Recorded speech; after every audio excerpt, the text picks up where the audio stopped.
On the front lines of a world war, one can expect there to be lots of critical injuries.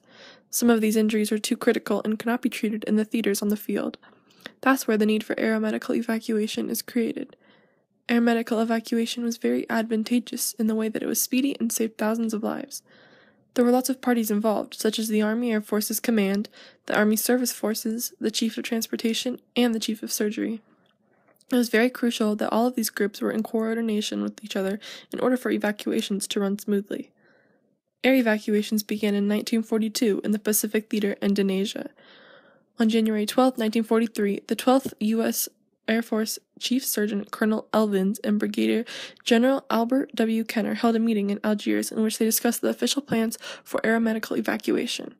It was then that the Medical Air Evacuation Transport Squadron was truly organized.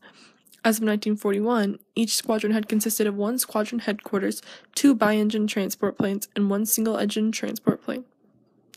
Total personnel included 45 commissioned officers and 218 enlisted men.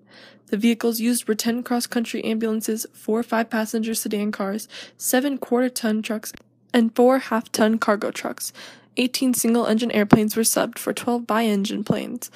As of late 1944, each squadron consisted of 1 squadron headquarters, 1 classification section, 6 evacuation teams, and 4 identical evacuation flights, each including 1 medical officer, 6 Army nurses, and 8 enlisted men. The only vehicles were light trucks and trailers. Each plane flew critical patients out to New Caledonia, New Hebrides, or Australia, where they were put into holding field hospitals where they could receive treatment. The official plane used was a C-47, painted with a Geneva cross on the side, indicating that it was an aeromedical plane. Each was stocked with blood plasma, oxygen, morphine, portable heaters, chest MDs, first aid medicine, blanket sets, and splints. They each had 432 litters built in. Because of this innovation, much progress was made to organization, equipment, and training. Between January 16th and May 23rd, 1943, 4,806 patients were evacuated by air.